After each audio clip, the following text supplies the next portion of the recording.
Então, aqui, lembrando a nossa estrutura do ISLM, né, onde a gente tem a parte real da economia, que é a curva IS, e a parte monetária da economia, que é a LM. Então, esse modelo, ele une os dois mercados, né, tanto o mercado de moeda como o mercado de bens, para a gente entender, a partir da taxa de juros, como que essa economia vai se comportar. E, assim, não no longo prazo, no curto prazo, tá? Que lembrando sempre que políticas econômicas, política monetária, política fiscal e até a própria política de renda, essas políticas aí, elas são políticas muito para resolver problemas de curto prazo.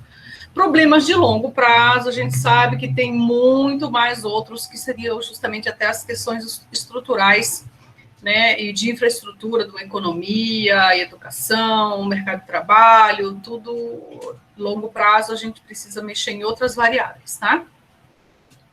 Então, só, né, deixando aqui que a gente está agora usando o modelo ISLM, né, e a gente está trabalhando aqui a economia aberta, tá? A curva LM, ela vai ter o mesmo comportamento, mas a curva IS, ela vai ter um comportamento diferenciado, porque vai depender da demanda líquida do exterior. De repente, a gente tem uma curva, quando eu falo curva IS, é a produção, tá? De bens e serviços. Então, de repente, essa curva IS, ela vai ter um deslocamento maior para a direita, para a esquerda, né? Essa diminuição, e aí, de repente, ela volta a ter um movimento maior para a direita, que seria um aumento, a partir da demanda do exterior, né? Dessa demanda externa, não tanto da demanda interna. Tá? Por isso que uma economia aberta é um pouco mais favorecida, mas a gente sabe que tem aí uma estrutura de preço, tem um problema de preço, porque se o comércio exterior está demandando muito, a gente sabe que internamente os preços acabam aumentando, porque vai tudo para o comércio exterior. A gente sabe que tem outras questões, tá? Mas de todo jeito, assim, realmente a questão de produto e serviço acaba aumentando ali, tá? Com essa demanda do setor externo. A curva de mobilidade imperfeita de capitais, essa aqui que eu falei para vocês que a gente quase não vê, mas ela, né, é aquela onde há uma restrição ao livre movimento de capitais. Então, quais são essas restrições?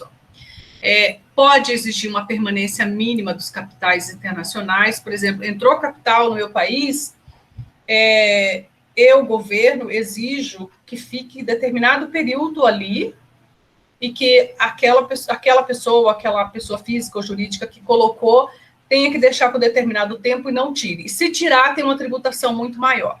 Tá? Então, é por isso que é uma mobilidade imperfeita de capitais, principalmente das saídas de capitais. Que a gente sabe que essa saída de capitais, ela gera sérios problemas dentro de um país, principalmente um país que tem uma dívida externa grande. Tá? Ela precisa ter ali um valor considerável em relação ao PIB, principalmente dessa relação cambial, né, de moeda estrangeira, tal, para pagar ali no final a dívida externa dela. Tá? O Brasil hoje não tem uma dívida externa, tá? A gente sabe, depois vocês vão ver lá com a Prof. Sandra em Economia Brasileira, que durante o governo Lula, eu não lembro se foi no segundo ou no primeiro governo, gente, agora essa parte histórica já fugiu da minha cabeça, vocês devem estar mais atualizados que eu aí. Foi pago essa dívida externa. O que a gente tem muito hoje é uma dívida interna, tá? Então, o que a gente tem hoje é essa dívida interna, tá? Então, não é o nosso caso, esse caso da mobilidade imperfeita aqui, tá? A gente vai mais para o lado da mobilidade perfeita. É lógico que, em determinado período da nossa economia, se a gente enxergar, a gente ficou muito ali, com a nossa taxa de juros muito alta, para a gente ter essa demanda externa de capital. Nesse caso, os financiadores de capital exigirão uma taxa de juros maior. Então, quer dizer, se eu tenho um risco maior dentro dessa economia, porque ela tem uma dívida externa, o que vai acontecer? Exige-se que eu tenha uma taxa de juros muito mais, né, favorável do que a taxa de juros internacional, tá? Para compensar mesmo esse risco de emprestar para esse país. Bom, então, essa relação da taxa de juros é uma das coisas que a gente vai ver dentro ali, principalmente, né, na saída e na entrada de capitais. Então, essa mobilidade imperfeita, ela não vai ser retinha e equilibrada igual a mobilidade perfeita, tá? Então, aqui é só o contexto, né, que eu coloquei para vocês. Economia de grande porte, aquela que o volume de importação e exportação é expressivo em relação à economia mundial, e em que o volume de transações efetuadas no mercado de capitais possa afetar a taxa de juros internacional. Nessa hipótese, o equilíbrio do balanço de pagamento, quando a renda nacional aumenta, requer elevação da taxa de juros interna. Isso aqui é que a gente vai ver nos nossos modelos assim, ó. Economia de grande porte, aquela em que volume de importações e exportação é expressivo em relação à economia mundial, e que o volume de transação efetuado no seu mercado de capitais pode afetar a taxa de juros internacional. Então, pode ser que haja, em algum momento, essa economia que vai afetar essa taxa de juros interna, tá?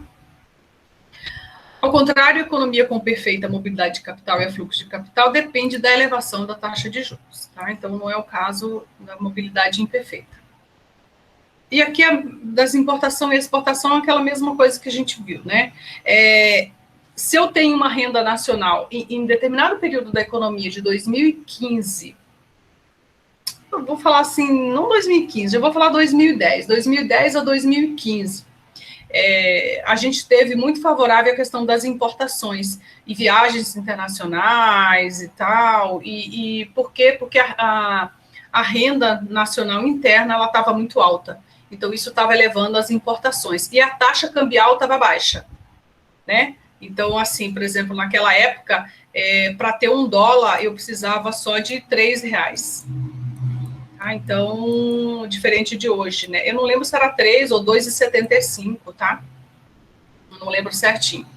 Mas, né, a gente tinha uma relação cambial, né, muito melhor do que a gente tem hoje. Então, e a gente foi só depreciando cada vez mais a nossa moeda. Hoje, não sei se está 5,30, 5,40, não lembro aí.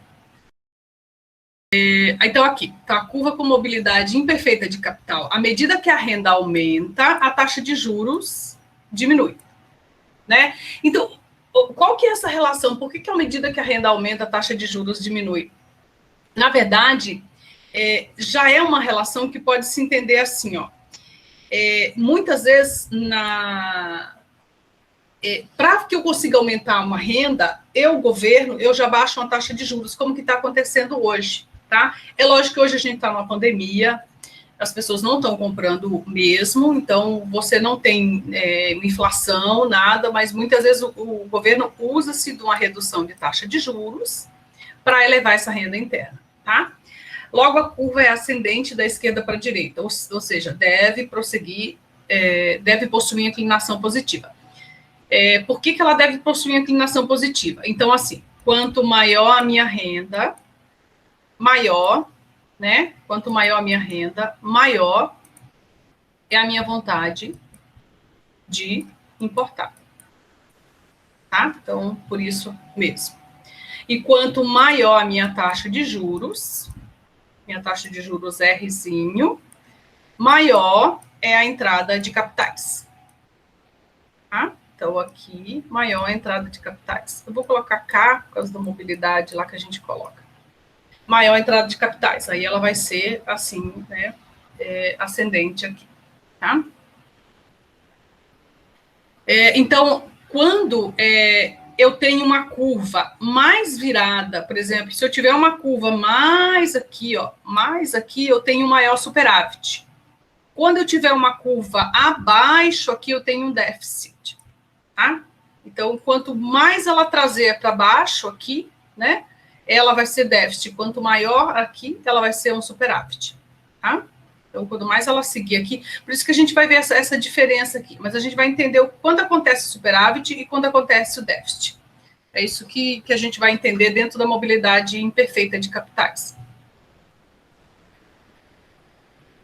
E a mesma coisa na mobilidade perfeita, só que a mobilidade perfeita, a gente lembra que ela era uma reta aqui, porque estava sempre buscando se igualar as taxas de juros nacionais com a internacional. Tá? Diferente da mobilidade imperfeita. O que acontece na mobilidade imperfeita? Eu sempre vou querer ter uma taxa de juros nacional maior do que a taxa de juros internacional, porque eu tenho essa necessidade exorbitante de entrada de capitais. Tá? Então, eu sempre vou buscar estar com uma taxa aqui interna bem maior, para que eu tenha esse equilíbrio maior no balanço de pagamentos e eu tenha realmente mais reservas aqui na economia. Vamos ver a diferença depois de cada um. Aí, esse maior ou menor da curva vai depender da elasticidade, né? Vai depender esse grau dessa liquidez vai depender da elasticidade da entrada líquida de capitais e da propensão marginal a importar da economia. Então, se eu tenho uma renda muito alta aqui interna, a minha propensão marginal a importar vai ser muito maior.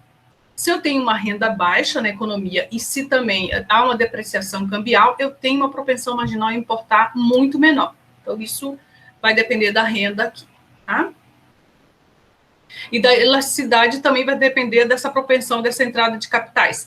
Porque, assim, esse país também pode ter uma taxa de juros muito mais alta do que a internacional, mas, assim, o risco que ele tem, o risco país dele é muito grande. Então, essa elasticidade aqui, ela pode ser, tá? Ali pode não ser compatível com o que eles realmente desejam. Então, a curva pode não ser muito alta, né? Não ter muito ali um superávit e vir para ficar mais o meio termo ali, tá? Tudo vai depender, então, o movimento da curva, da elasticidade e da propensão marginal a importar. Vocês viram, assim, que já não é a propensão marginal tanto a exportar, é a importar, porque a gente vai ver a relação dessa curva, dessa mobilidade imperfeita com a curva LM. Porque se liquidez moeda, então se eu tenho uma maior liquidez de mercado aqui, liquidez interna, a LM muitas vezes ela vai ser maior do que o balanço de pagamentos, tá? Então ela vai ser maior porque eu tenho uma possibilidade maior de importar. Por isso que muitas vezes elas ou vão estar junto ou vai estar maior ali do que o próprio balanço. Daí a gente vai ter um problema no balanço de pagamentos, vai ter um déficit no balanço de pagamentos, tá? E não um superávit, porque daí a LM ela vai ficar um pouco maior que aqui, ó, e o BP vai ficar mais abaixo aqui, né? O BP vai ficar aqui e a LM vai ficar mais acima. Deixa eu mostrar para vocês o modelinho lá, vocês vão ver. Aí o que vai acontecer? Então quer dizer que eu tenho um déficit aqui e eu tenho uma liquidez muito maior, que as pessoas estão a probabilidade de importações é muito maior, né? A propensão marginal a importar é muito maior. Aqui, né, o deslocamento da curva BP, tá? Então, aqui, né, igual na mobilidade perfeita. Então, o deslocamento da curva perfeita se dá quando se altera os níveis de renda do resto do mundo da taxa de câmbio interna. Os aumentos da renda do resto do mundo e a oscilação cambial tendem a aumentar as exportações. Então, quanto mais aumentar a renda do resto do mundo e a desvalorizar o câmbio, aí favorece as exportações, favorece vender do que comprar. Se eu tenho 5,60, né, se eu preciso de 5,60 para $1, compensa eu vender porque eu vou receber isso. Tá? Então, deslocar a curva BP para a direita. Então, o que vai acontecer? Eu vou ter aqui realmente um superávit, tá? Então, aqui, ó, vou ter um superávit nessa situação, tá? Quando eu estou favorecendo as minhas exportações aqui, tá bom? A diminuição do resto do mundo, a valorização cambial, desloca BP para a esquerda. Então, eu vou ter um déficit, tá? Então, vou ter aqui um declínio do meu balanço de pagamentos.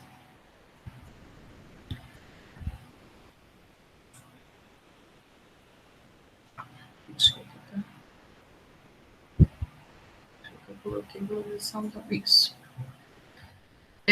Política monetária expansionista. Vamos ver só aqui, quando eu aplico uma política monetária expansionista e a taxa de câmbio é flutuante. Qual vai ser o efeito? Tá? Vai ser um efeito parecido com a mobilidade perfeita, mas alguma coisa de diferente lá, tá?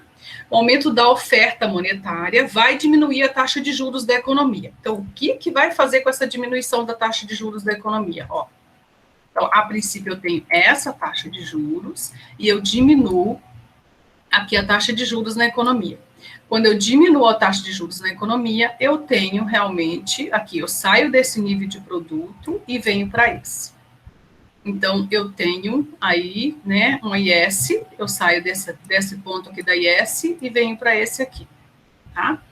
E a minha LM, né, se eu tenho uma taxa de juros menor, eu também tenho aqui um aumento do produto e eu tenho um aumento de liquidez, tal, então eu saio dessa LM e venho para essa. E o que acontece? Meu balanço de pagamento, a princípio, está aqui, tá? Mas quando eu faço isso, eu simplesmente aumento a renda interna. Ó, eu aumento a renda interna, eu diminuo uma taxa de juros. Eu diminuo uma taxa de juros. O que acontece? Há uma propensão maior a importar, né? E há uma propensão, a necessidade com relação à taxa de juros, as pessoas começam a tirar o recurso daqui. Então, o que acontece? Se a taxa de câmbio é flutuante, ainda dá para cuidar dessa taxa essa taxa de câmbio é flutuante, ainda dá para você deixar flutuar ali conforme oferta e demanda, e o governo não entrar tanto nessa economia. Aí você ainda tem um certo equilíbrio. Só que em determinado período, ele não consegue segurar muito uma taxa de juros muito abaixo da do mercado. Então, o que ele vai fazer? Essa taxa de juros vai voltar aqui. Ainda há um pouquinho, assim, um processo inflacionário, porque a questão da demanda ali volta a aumentar um pouco essa taxa de juros, aí tudo vai depender da elasticidade, né, da demanda, vai aumentar essa taxa de juros. Mesmo assim, eu vou conseguir manter um produto maior. Tá? Aí o balanço de pagamentos, ele vai dar um pouquinho de redução ali, mas não vai ser tanto quanto se o câmbio for fixo. Ó, então, se o câmbio for fixo, eu vou ter uma relação muito pior aqui no balanço de pagamentos, ó. Tá vendo? Porque se a taxa de câmbio é fixo, a política monetária torna-se ineficiente, independente da inclinação do balanço de LM. O aumento da oferta monetária diminui os juros, eleva os investimentos internos, mas provoca um déficit no balanço de pagamento. Tá? E, além de tudo, você tem uma fuga, né, de capitais aqui, tá? Devido a esse aumento aqui. O que pode favorecer esse balanço de pagamentos em determinado momento é as exportações, porque aí você tem uma demanda muito maior por dólar e começa a favorecer as exportações. Só que aí você, né, deprecia muito a moeda na economia. Isso aqui, né? Como o Bacen é obrigado a comprar dólar, lógico, né, para equilibrar esse câmbio, há uma contração monetária, que conduz a LM ao ponto de origem e anula o efeito da expansão monetária. Então, não tem efeito nenhum, é igual aqui, não é igual aqui no câmbio flutuante, tá? Então, pensando em questão de câmbio, é melhor ter um câmbio flutuante do que um câmbio fixo, no caso de uma política monetária expansionista, tá? Então, é isso que coloca dentro desse modelo. Então, daí o balanço de pagamento acaba ficando sempre menor, no caso, se o câmbio for fixo aqui. Tá? Ele vai dar uma equilibrada no caso de vendas, mas a entrada de capitais, que é o que realmente esse país precisa, acaba não entrando. Ou não tanto quanto eles querem. Tudo vai depender, né? Por isso que a gente fala, com tudo mais constante, vai depender do momento, tá? Isso aqui é o resumo, tá, gente, do que eu coloquei para vocês. A política monetária continua sendo ineficiente para aumentar o nível de renda e emprego no curto prazo, quando a mobilidade é imperfeita e a taxa de câmbio é flutuante, a política quando continua sendo eficiente, tá? Quando a taxa de câmbio é flutuante. E a política monetária continua sendo ineficiente para aumentar o nível de renda e pleno emprego, já claro aqui, né, de curto prazo, quando a taxa de câmbio é fixa, independente da inclinação do balanço de pagamentos. Então, independente da situação, se o balanço vai ficar maior que a LM, ela vai ser sempre imperfeita, porque ele vai sempre correr atrás para manter esse câmbio aqui fixo. Tá? Então, sempre não é um bom negócio para aquele governo colocar um câmbio fixo numa economia com uma mobilidade imperfeita, e, além de tudo, uma taxa de juros baixa. Tá? Então, só se o câmbio for flutuante que ele consegue dar um controle maior ali de acordo com a oferta e demanda. Vamos ver a política fiscal, então, para a gente ver qual vai ser o efeito da política fiscal. Uma política fiscal expansionista, lembrando sempre que vocês não vão encontrar assim, uma política fiscal expansionista, muitas vezes uma política fiscal com aumento dos gastos do governo. É sempre a expansionista. Uma política fiscal com redução dos gastos do governo, sempre uma política contracionista. Tá? Então, o que acontece? Ele é uma redução, um aumento dos gastos do governo, então vai ter o quê? Vai ter uma redução dos impostos. Né? Vamos colocar izinho aqui só para a gente ir. Impostos. Vai ter uma redução dos impostos. Tá? Então, o que acontece? A princípio, nesse ponto aqui, né, do ponto A, ele realmente, né, aqui, nesse ponto inicial, ele tem um aumento, né, do IS, né, tem um aumento do IS, do investimento e poupança, que vem para cá, tá? No caso do câmbio fixo. Então, eu tenho um aumento do produto realmente, tá? A minha LM também, ela se movimenta, né, ela sai daqui, e ela vai para lá porque eu tenho um aumento da taxa de juros. Por que eu tenho um aumento da taxa de juros? Porque muitas vezes na política, quando a política fiscal ela é expansionista, muitas vezes quando ela reduz a taxa de juros, a taxa de impostos, o que acontece? Assim, eu tenho um salário nominal, mas o que eu sempre penso mesmo é no meu salário real, no meu poder de compra. Então, quando eu aplico uma política fiscal expansionista, eu aumento o poder de compra das pessoas. Então, assim, a minha renda de R$1.000 que eu comprava uma cesta até determinado ponto, eu vou comprar bem mais. Então, eu aumento esse poder de compra, aí eu circulo muito mais a moeda, por isso que sai de LM para cá, para cima, para a direita, né? Ela tem, e para a esquerda ela tem esse aumento aqui.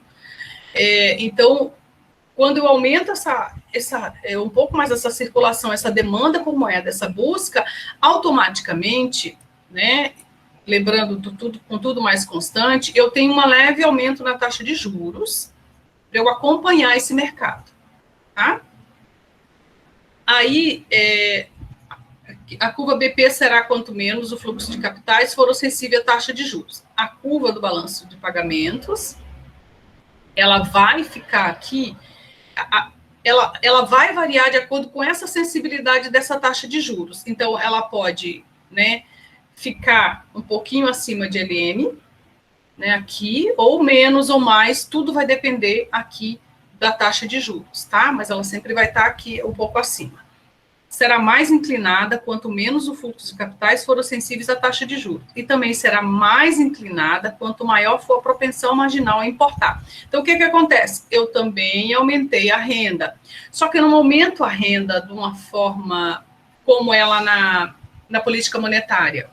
Né? Então, eu posso ter uma propensão marginal a importar um pouco maior aqui, ou posso não ter ali, porque tudo vai depender justamente da relação cambial.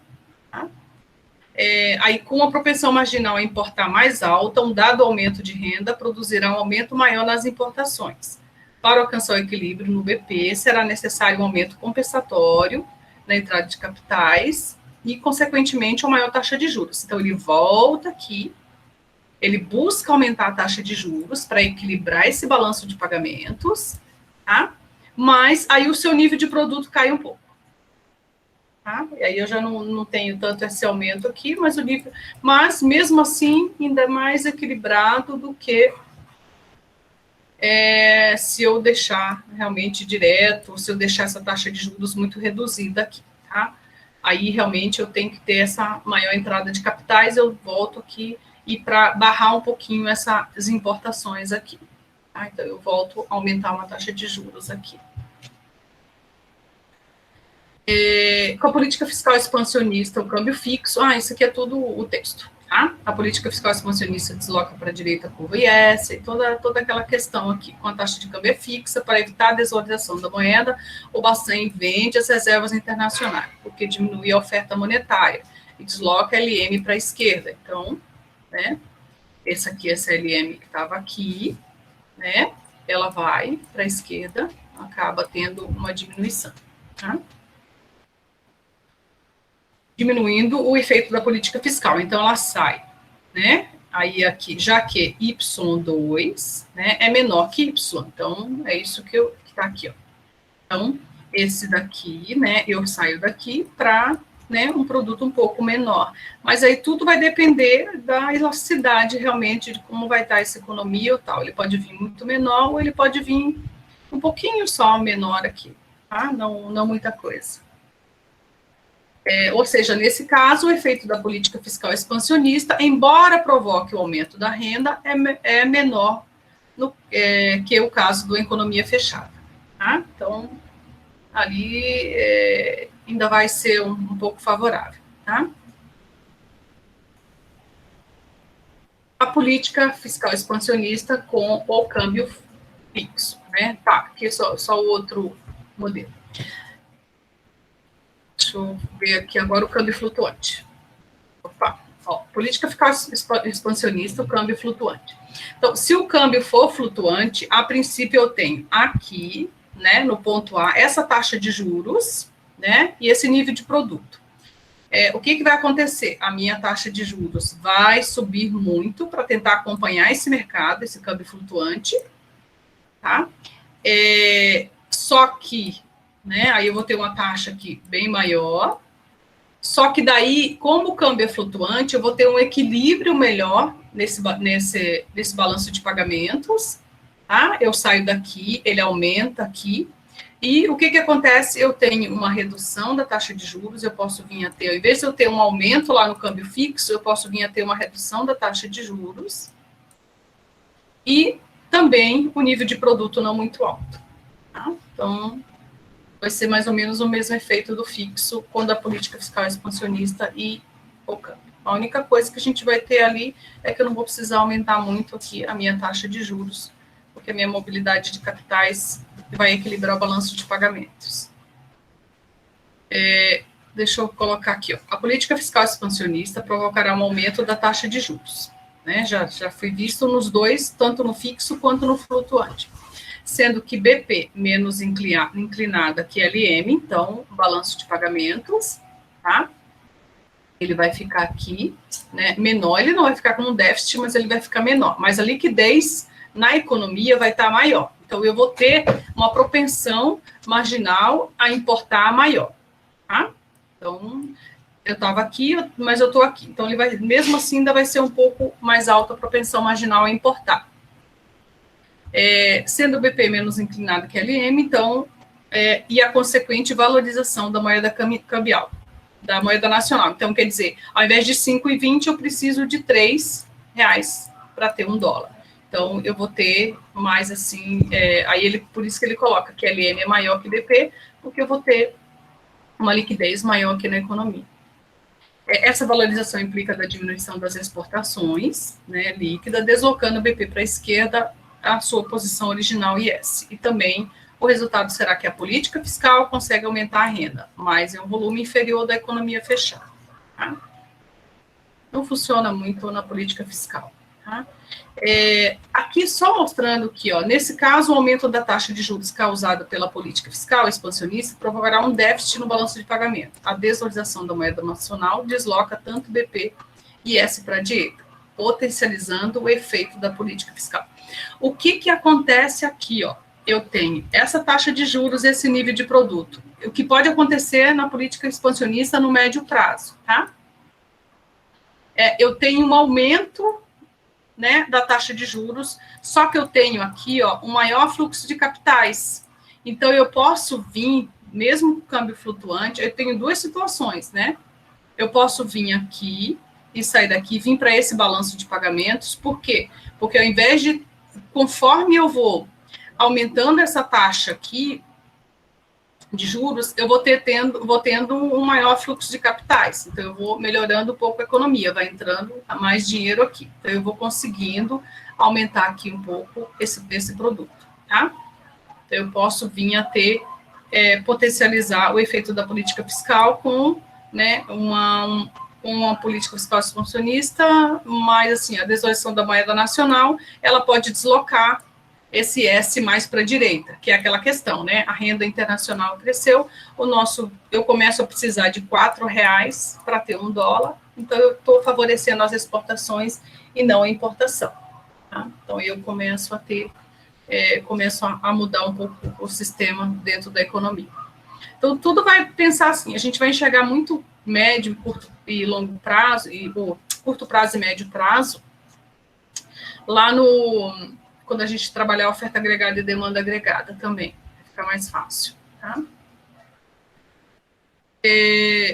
Essa nenhuma mobilidade, eu nem vou pensar para vocês, porque não tem, né, essa questão de nenhuma mobilidade, né, mas eu coloquei aqui, se o país proíbe a livre entrada e saída de capitais, não existe movimento de capitais, então a gente nem trabalha muito com isso aqui, tá? É muito difícil você ter um país que não tem mobilidade alguma. Não sei, a não ser que a gente veja, talvez a Coreia do Norte, não é isso? Pode ser. A Coreia do Norte. Uhum. Tá bom? Aqui só os efeitos, ali na caixinha, tá? Que a gente já colocou antes. Deixa eu tirar aqui. Gente, então a mobilidade imperfeita, ela é parecida com a mobilidade perfeita, só que ela tem mesmo essa relação do balanço de pagamento ser maior ou menor que LM. Tudo vai depender da questão das importações e das exportações ali, tá? O que vai favorecer mais? Se vai ser uma renda interna, né, maior, ou se vai ser essa renda externa maior. Tá? Então, aí eu vou ter um LM maior do que o BP ali, tá? Do que o balanço de pagamentos. Mas isso bem no curto prazo, né? Porque no médio prazo a gente vai tendo outros efeitos dentro dessa economia e vai tendo outros movimentos aí, tá? Então, por isso que o ISLM ele é mais mesmo para a gente enxergar ali o curto prazo e não dá para enxergar muito médio prazo com ele, é bom enxergar o médio prazo mais na oferta agregada e demanda agregada, tá? Onde a gente vê o LM também na oferta agregada e demanda agregada ali. Tá bom?